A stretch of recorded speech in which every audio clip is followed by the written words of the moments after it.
ये आकाशवाणी रायपुर है। छत्तीसगढ़ी समाचार बुलेटिन के संग धर्मेंद्र दुबे के जय जोहार।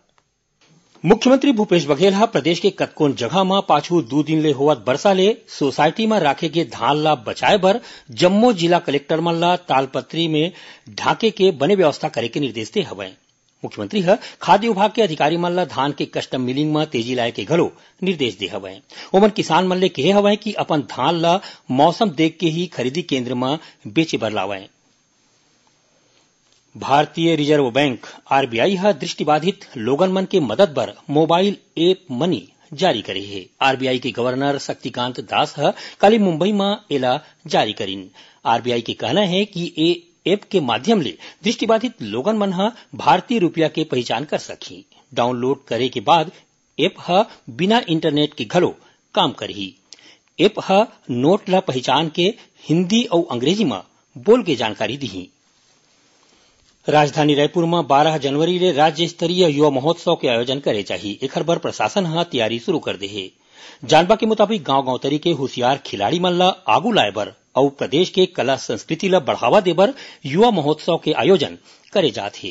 ये महोत्सव में प्रदेश के जम्मो विकास खंड और जिला स्तर में प्रतियोगिता राखे जाही। यहाँ ले चुने गे प्रतिभागी मन हा 3 दिन के राज्य स्तरीय महोत्सव में अपन प्रतिभा के प्रदर्शन करही। ये महोत्सव में 15 ले 40 साल और 40 साल ले ज्यादा उम्र के प्रदेश भर के 6521 प्रतिभागी मन भाग ली। इस दौरान लोक नृत्य, लोकगीत, शास्त्रीय संगीत, नाटक, निबंध, चित्रकला, तात्कालिक भाषण, वाद विवाद, प्रश्नोत्तरी कार्यक्रम और फूड फेस्टिवल जैसन प्रतियोगिता राखे जाही। महोत्सव के समापन 14 जनवरी के होही। सिख धर्म के 10वां गुरु गोविंद सिंह जी के 353वां जयंती आज पूरा देश में श्रद्धा और उत्साह के संग मनाया जात है।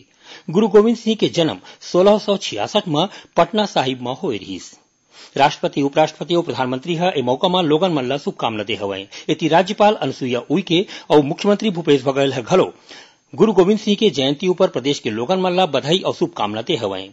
ये मौका में राजधानी रायपुर के संगे संग प्रदेश में घलो कतकोन कार्यक्रम चलत है। उन्हें राजनांदगांव में बिहनिया चले सिख मन के धार्मिक कार्यक्रम चलत हवय। पंजाब ले आए रागी जत्थी के कीर्तन गुरुद्वारा मन में चलत हवय। बेंगलुरु में होए 23वां राष्ट्रीय योग ओलंपियाड प्रतियोगिता में छत्तीसगढ़ ला कांस्य पदक मिले है। स्वामी विवेकानंद योग अनुसंधान संस्थान में पाछू 30 और 31 दिसंबर के होए ये प्रतियोगिता में 25 साल ले ज्यादा बालिका वर्ग में माला स्वर्णा तिवारी, श्वेता चौधरी और रेणुका यादव हा कांस्य पदक जीतीन। मौसम विभाग हा अवैया 24 घंटा के दौरान प्रदेश के कतकोन जगह में वर्षा होए के चेतावनी दे है। तो उन्हें कोनो जगह में वर्षा के संग करा घलो गिर सकथे।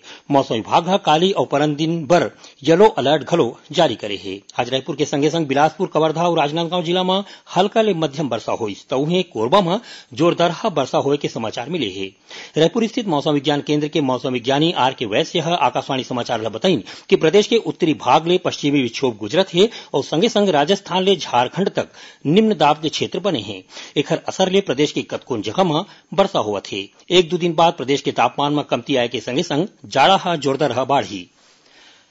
केंद्र सरकार हा राज्य स्वच्छ सर्वेक्षण 2020 लीग मुकाबला के परिणाम घोषित कर दे है, जेमा छत्तीसगढ़ ला बढ़िया प्रदर्शन के सेती पहली राज्य होए के मौका मिले है। अब थोरकुन समाचार सार में परीक्षा ले जुड़े तनाव ला दूर करे बर देश विदेश के आने विद्यार्थी और शिक्षक मन के संग प्रधानमंत्री लिख के गोड़बात ले जुड़े परीक्षा पे चर्चा कार्यक्रम 20 जनवरी के होही। पहली ये कार्यक्रम 16 जनवरी के होया रहिस। राज्य मंत्रिपरिषद के बैठका ए बेरा रायपुर के मुख्यमंत्री निवास कार्यालय में चलत है, जेमा कतकोन जरूरी फैसला ले के उम्मीद है। और दुर्ग के जेवरा पुलिस हा प्रतिबंधित दवाई बेचैया 4 जिन आरोपी मन ला गिरफ्तार करे है। एक मंत्री ले पुलिस हा करीबन 9 लाख रुपया के दवाई बरामद करे है। अब एक संग छत्तीसगढ़ी समाचार बुलेटिन यहीं सिरावत है। जय जोहार।